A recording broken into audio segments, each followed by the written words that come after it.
सभी विद्यार्थियों को नमस्ते। विद्यार्थियों, जानवी स्टडी हब में आपका स्वागत है। आज हम पढ़ेंगे Rajasthan state open board class 10, विषय है सामाजिक विज्ञान के महत्वपूर्ण प्रश्न उत्तर। तो ये शुरू करने से पहले आप सभी से अनुरोध है कि जिन जिन ने हमारा चैनल सब्सक्राइब नहीं किया सब्सक्राइब कीजिए, अच्छा लगे तो लाइक कीजिए और अपने दोस्तों के साथ भी शेयर कीजिएगा। तो आज इसके महत्वपूर्ण प्रश्न उत्तरों में देखते हैं। प्रश्न नंबर 1, वैदिक काल की किन्हीं दो विदुषी स्त्रियों के नाम लिखिए। देखो, वैदिक काल उसको बोलते हैं जो वेदों का काल था ना, तो उस काल को वैदिक काल बोलते हैं। तो इसका उत्तर है वैदिक काल की दो विदुषी स्त्रियों के नाम है मैत्रेयी और गार्गी। अब देखिए, प्रश्न नंबर 2 है, विष किसे कहा जाता था?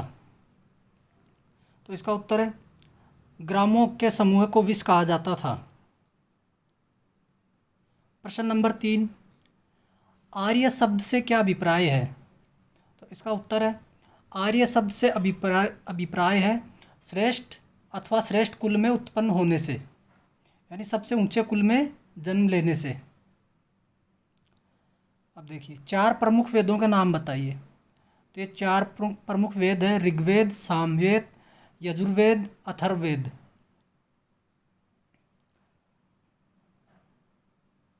सभ्यता का अर्थ क्या होता है? तो इसका उत्तर है वे संसाधन एवं कला कौशल जिनसे मनुष्य अपने जीवन की समस्त आवश्यकताओं को पूरा करता है, वह सभ्यता कहलाती है। देखिए, संसाधन और कला कौशल जिनसे मनुष्य अपने जीवन की समस्त आवश्यकताएं, जितनी भी आवश्यकता होती है उनको पूरा कर लेता है, जिन संसाधनों से, वो सभ्यता कहलाती है। प्राचीन सभ्यताओं का विकास नदियों के किनारे ही क्यों हुआ? देखिए, प्राचीन सभ्यताओं का विकास नदियों के किनारे इसलिए हुआ क्योंकि वहाँ जल एवं भोजन की उपलब्धता, कि भाई नदी जहाँ रहेगी तो वहाँ जल भी रहेगा, भोजन भी रहेगा। सुरक्षा की चिंता, वहाँ पे सुरक्षा की चिंता नहीं होती थी। पशुपालन, उपयुक्त जलवायु, धातु की सुलभता तथा आसान यातायात के साधन होते थे। तो ये सब सुविधाएं होने के कारण नदियों के किनारे ही सभ्यताओं का विकास हुआ था। राजस्थान की प्राचीन सभ्यताओं के बारे में संक्षेप से लिखिए। अब ये देखिए, इस क्वेश्चन में से पक्का हर एग्ज़ाम में क्वेश्चन आता है कि राजस्थान में कौन कौन सी सभ्यताएं हैं। देखो, एक है कालीबंगा हनुमानगढ़। ऐसे भी लिख सकते हैं कि राजस्थान की सभ्यताओं के नाम लिखिए, तो ये कालीबंगा है और आपके आगे आएंगी सभ्यताएं। ये देखिए, कालीबंगा हनुमानगढ़। कालीबंगा अर्थात, कालीबंगा का अर्थ है काले रंग की मिट्टी की चूड़ियाँ। यह उत्तरी राजस्थान के हनुमानगढ़ जिले में घग्गर नदी के तट पर स्थित है। तो आपसे यह भी पूछा जा सकता है कि कालीबंगा कौन से ज़िले में स्थित है? तो ये राजस्थान के हनुमानगढ़ जिले में स्थित है। सुरक्षा से घिरे हुए यहाँ 2 टीले मिले हैं। इनमें से एक पूर्वी टीला है जहाँ पर साधारण बस्ती के साक्ष्य मिले हैं। पश्चिमी टीला दुर्ग है जहाँ संभवतः उच्च वर्ग निवास करता होगा। यानी यहाँ पे 2 तरह के लोग रहते थे, एक उच्च लोग और एक साधारण लोग। कालीबंगा से मिट्टी से निर्मित अनेक बर्तन के अवशेष प्राप्त हुए। यहाँ से प्राप्त मिट्टी के बर्तनों और मुहरों पर जो लिपि अंकित पाई गई है, वह सैंधव लिपि से मिलती जुलती है। यानी यहाँ की जो लिपि, यानी जो लिखते थे, वो सैंधव लिपि से मिलती जुलती इनकी लिखावट थी, जिसे अभी तक पढ़ा नहीं जा सका है। पत्थरों के अभाव के कारण यहाँ दीवारें सूर्य तपी ईंटों से बनती थी। यहाँ पर पत्थरों का अभाव था, तो यहाँ की जो दीवारें थी वो सूर्य से तपी हुई ईंटों से बनाई गई थी। इन्हें मिट्टी से जोड़ा जाता था। अभाग्यवश ऐसे समृद्ध सभ्यता के केंद्र का ह्रास हो गया। संभवतः यहाँ वर्षा की कमी आती गई, इस कारण नदी का पानी कम होता गया और कालांतर में यह भूभाग रेत का समुद्र बन गया। सरस्वती नदी के लुप्त होने के उल्लेख पुराणों में भी मिलते हैं। इस प्रकार इस सभ्यता का विनाश हो गया। यहाँ पे पानी की कमी हुई तो यहाँ पे रेत ज़्यादा हो गई, रेत का समुद्र बन गया और इस कारण इस सभ्यता का विनाश हो गया। अब देखिए, 2 नंबर है आहड़ सभ्यता। ये उदयपुर में है। आहड़ उदयपुर के समीप स्थित एक कस्बा है। इसकी सभ्यता भी अन्य प्राचीन सभ्यताओं की भांति नदियों की घाटी में ही विकसित हुई है। आहड़ बेडच नदी की घाटियों में विकसित हुई। आहड़ का दूसरा नाम ताम्रवती नगरी भी मिलता है, जिसमें यहाँ तांबे के औजारों के बनने का केंद्र प्रमाणित होता है। 10वीं-11वीं शताब्दी में इसे अगाटपुर के नाम से भी पुकारा जाता था। यहाँ के स्थानीय लोग इसे धूलकोट के नाम से भी पुकारते थे। आहड़ से तांबे की कुल्हाड़ियाँ, प्रस्तर के औजार और अन्य उपकरण प्राप्त हुए। आहड़ सभ्यता में तांबे के औजार, कुल्हाड़ियाँ, हथियार आदि प्राप्त हुए। आहड़वासी कीमती पत्थरों जैसे गोमेद, स्फटिक आदि का उपयोग आभूषण बनाने के लिए करते थे। आहड़ सभ्यता में कालीबंगा की तरह मिट्टी के बर्तन अधिक संख्या में मिले। आहड़ सभ्यता के लोग कृषि से परिचित थे, यानी उनको खेती करना आता था। यहाँ से मिलने वाले बड़े बड़े बर्तन तथा अन्य पीसने के पत्थर से यह प्रमाणित होता है कि यह लोग अन्न का उत्पादन करते थे, कि यहाँ पे अन्न रखने के लिए बड़े बड़े बर्तन मिले और अन्न को पीसने के लिए बड़े बड़े पत्थर मिले। तो इससे ये प्रमाणित होता है कि वो अन्न का उत्पादन करते थे। एक मकान में 4 से 8 बड़े चूल्हों का होना आहड़ में वृहत परिवार व सामूहिक भोजन बनाने की व्यवस्था पर प्रकाश डालता है। ये प्रकाश है यहाँ पे देखो, एक मकान में 4 से 8 बड़े चूल्हे, और तो इसका मतलब होता है कि वहाँ पे खूब लोग रहते थे, बड़ा परिवार रहता था और सामूहिक भोजन बनाते थे। वो सब लोग इकट्ठा होकर अपना भोजन बनाते थे। आहड़ के समीपवर्ती क्षेत्रों गिलंड, राजसमंद, बालाथल, उदयपुर, बागौर, भीलवाड़ा पर की गई खुदाई में आहड़ सभ्यता के प्रसार की जानकारी मिलती है। आहड़ सभ्यता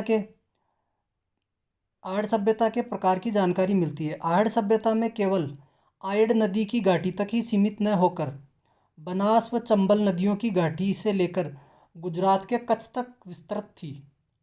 यानी ये सभ्यता सिर्फ आयड़ नदी तक ही नहीं थी, ये बनास और चंबल नदियों से लेकर गुजरात के कच्छ तक विस्तृत थी। ये देखिए बालाथल, ये उदयपुर में।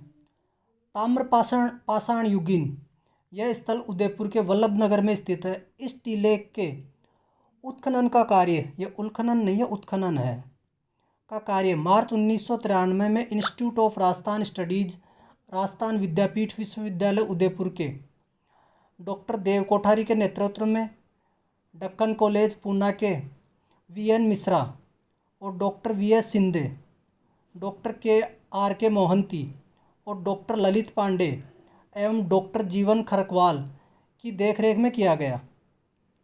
यह सभ्यता लगभग 3200 ईस्वी पूर्व अस्तित्व में आ चुकी थी। अब देखिए इसके ताम्र उपकरण। इस सभ्यता के निवासी तांबे से बने हुए उपकरणों और अस्त्रों का प्रयोग करते थे। इनसे कुल्हाड़ी, चाकू, छेनी, उस्तरा तथा वाण के फलक का प्रयोग करते थे। पत्थर के बने हुए औजार भी मिले हैं। देखो ताम्र उपकरण मतलब तांबे से बने हुए उपकरण। बर्तन, बालाथल से प्राप्त विशेष आकार के चमकदार मिट्टी के बर्तन दो प्रकार के हैं।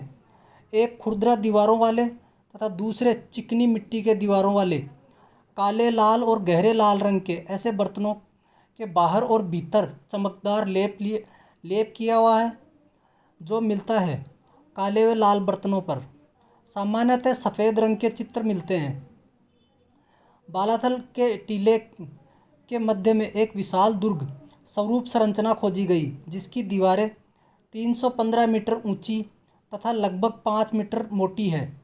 यह दुर्ग 5600 वर्ग मीटर में बनाया गया है।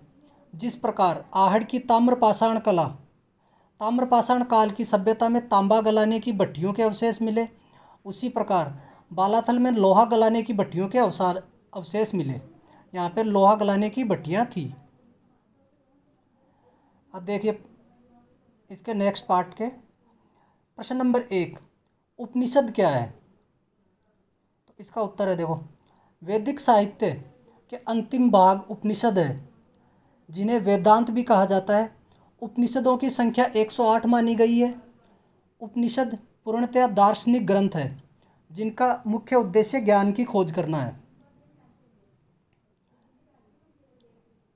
प्रश्न नंबर 2, आरण्यक से क्या तात्पर्य है? तो इसका उत्तर है ब्राह्मण ग्रंथों के पश्चात अरण्यों की रचना की गई। इनकी रचना अरण्यों अर्थात वनों में पढ़ाए जाने के निमित्त की गई थी। इसी कारण इन्हें अरण्यक कहा गया।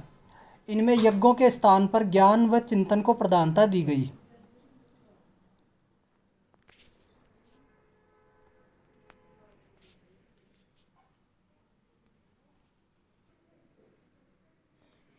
देखिए प्रश्न नंबर 3, बौद्ध धर्म में निर्वाण से क्या तात्पर्य है? तो इसका उत्तर है बौद्ध धर्म में निर्वाण मनुष्य जीवन का परम लक्ष्य बताया गया है। निर्वाण का शाब्दिक अर्थ बुझ जाना है। निर्वाण प्राप्त व्यक्ति जन्म मरण के जाल से मुक्त हो जाता है। उसे हर प्रकार के दुख से छुटकारा मिल जाता है।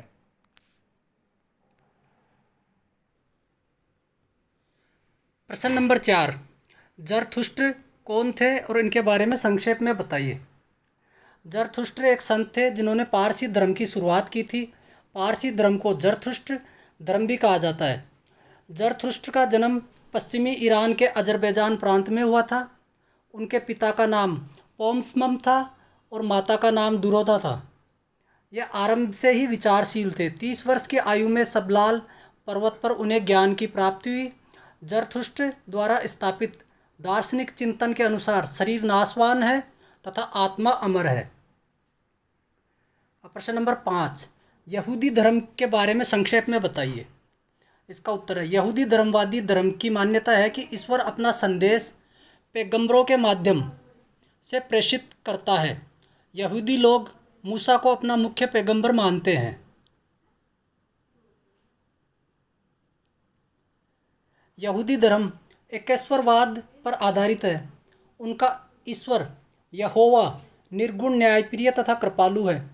यहूदियों के अनेक धर्मग्रंथ प्रचलित हैं जिनमें तोरा प्रमुख है। यहूदी धर्म में 10 धर्मचरणों का विशेष महत्व है। प्रश्न नंबर 6 है इस्लाम का उदय कैसे हुआ? तो इसका उत्तर है हजरत मोहम्मद को हीरा नामक गुफा में ईश्वरीय ज्ञान हुआ। उन्होंने अरबी जनता को संदेश दिया कि अल्लाह के सिवाय कोई पूजनीय नहीं है और मैं उनका पैगंबर हूँ। उस समय अरब में सब जगह अज्ञानता एवं अंधविश्वास का बोलबाला था। हजरत मोहम्मद ने लोगों के सामने सभी अलौकिक बातें रखी जो अल्लाह के संदेश के रूप में सुनी थी। 1612 ईस्वी में मोहम्मद साहब की मृत्यु हो गई। हजरत मोहम्मद के प्रारंभिक जीवन के बारे में बताइए। तो हजरत मोहम्मद साहब का जन्म 1570 ईस्वी में मक्का में हुआ था। उनके पिता का नाम अब्दुल्ला और माता का नाम अमीना था। मोहम्मद साहब के बचपन में ही उनके माता पिता का देहांत हो गया। 25 वर्ष की आयु में उनका विवाह एक धनी विधवा महिला खदीजा से हुआ। खदीजा की आयु उस समय 40 वर्ष थी।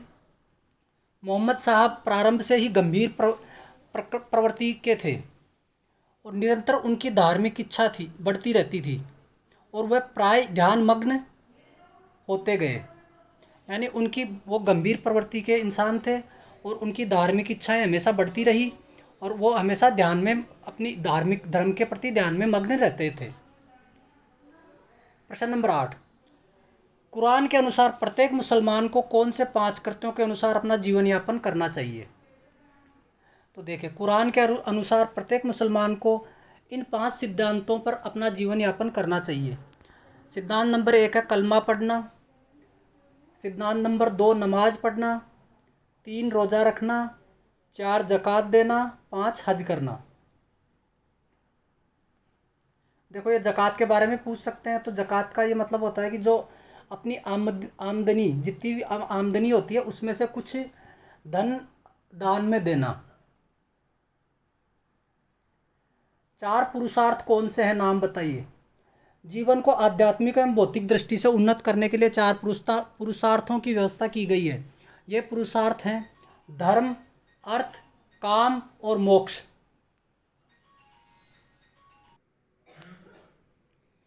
देखो पहला आश्रम है ब्रह्मचर्य आश्रम, दूसरा है गृहस्थ आश्रम, तीसरा है वानप्रस्थ आश्रम और चौथा है संन्यास आश्रम। इसलिए व्यक्ति के जीवन को 4 आश्रमों में बांटा गया है, 4 भागों में बांटा गया है। प्रश्न नंबर 11, जैन धर्म के प्रथम तीर्थकार कौन थे? तो इसमें उत्तर आएगा प्रथम तीर्थकार ऋषभदेव या आदिनाथ को माना जाता है। प्रश्न नंबर 12, पंच महाव्रत कौन कौन से हैं? तो इसका उत्तर है पंच महाव्रत सत्य, अहिंसा, अस्तेय, अपरिग्रह और ब्रह्मचर्य। ये पंच महाव्रत हैं। प्रश्न नंबर 13, कैवल्य से आप क्या समझते हैं? तो इसका उत्तर है जैन धर्म में चरम लक्ष्य मोक्ष अथवा निर्वाण की प्राप्त कैवल्य ज्ञान से ही संभव है। तो इस तरह विद्यार्थियों आपके ये क्वेश्चन पूरे होते हैं। तो फिर एक आपसे अनुरोध है कि जिन जिन ने हमारा चैनल सब्सक्राइब नहीं किया सब्सक्राइब कीजिए, अच्छा लगे तो लाइक कीजिए, अपने दोस्तों के साथ भी शेयर कीजिए। मिलते हैं इसके अगले वीडियो में। जय हिंद, जय भारत।